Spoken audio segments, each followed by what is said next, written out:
Good evening, demons and demonesses. The name's Kwame, and you're watching another episode of Satanic Panic.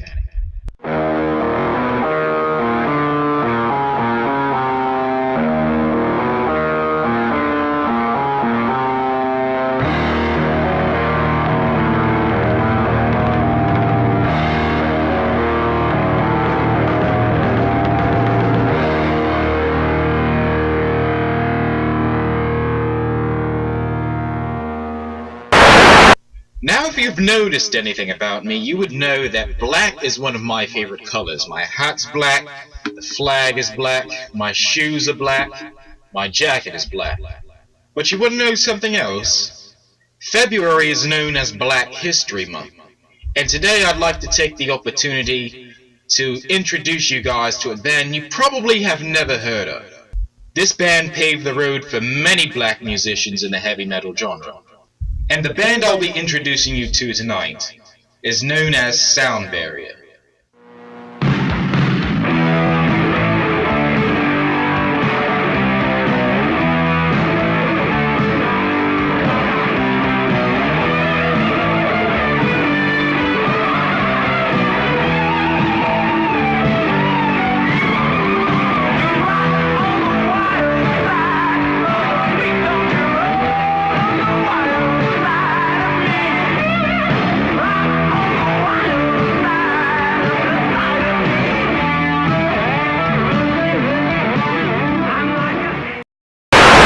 Sound Barrier formed in Los Angeles in the year of 1979. What made the band stand out from all the others in Los Angeles was the fact that all four of its original members were black. In 1992, they were signed by MCA Records, where they recorded their first album, Total Control. Unfortunately, Total Control only sold about 10,000 copies, and eventually the band was dropped by their label.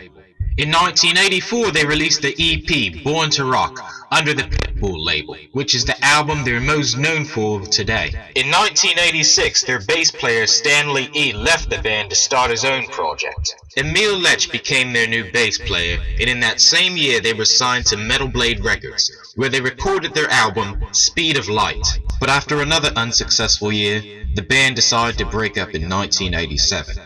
However, all four of its original members were still active within the heavy metal community, forming new bands, creating new material, and appearing on metal shows.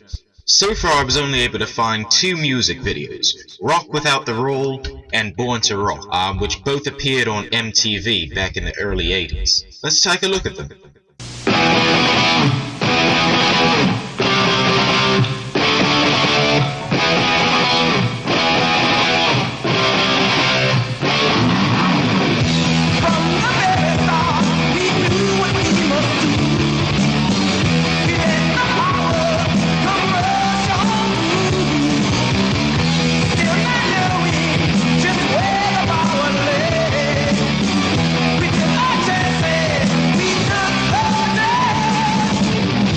Born to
Now, wasn't that the most heaviest thing you could ever see right there?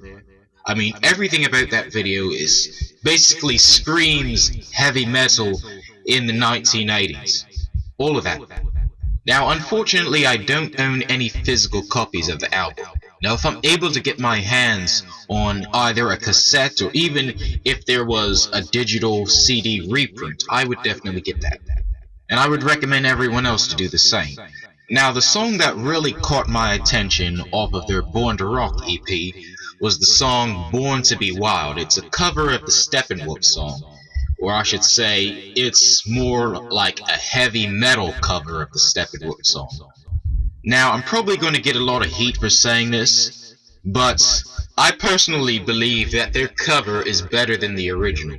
I know people are going to be like, hey, how can a cover be better than the original? Well, it's happened several times before where, a cover has gotten more popular than the original song. Now, my number one example of that would be, there were these two YouTubers, Captain Sparkle and another guy named Tryhard Ninja. And they created a Minecraft remix of the Usher song, DJ's Got Us Falling in Love Again. And the song and their version of the song had actually gotten more views and more likes than the original. And unfortunately, based on, I'm guessing, either Usher's record company decided to sue them for copyright, or so they had to take the video down, and eventually they were allowed to put the video back up, but then it gained less views, and it wasn't really as popular as it normally was. But people still remember when it had more views, and they were able to screenshot it as well. But anyway, Soundberry is a very iconic band, and although they were short-lived, they accomplished many things. They were the first all-black metal band to be signed by a major record label. Like I said, this was Metal Blade Records. This is the same record company that signed bands like Amon Amarth and Rivers of Nile. And their music video alone basically proved to the entire country that heavy metal has no color. So that's Soundberry, ladies and gentlemen. And if you like them, they're still doing shows, and they have an active Facebook page. So I would definitely give them a like. As for me, I'm going to rate them a 10 out of 10. And I think that's pretty well deserved. Between their lyrical content, their albums, their music video, their style, this is a band that basically defines 80s heavy metal. And I can only wish that they had gotten more popular than they originally did. And I think they're pretty much up there with legends like Metallica and Megadeth and Metal Church, things like that. So if you like them, hopefully they might have some new material that's getting released. I think last year they released a single, so maybe there's an album in the works. I know they're also touring with other old school metal bands from the 80s, so maybe we have a lot more to look up to. So that's my little black history lesson for you guys. Stay metal, and have a good one.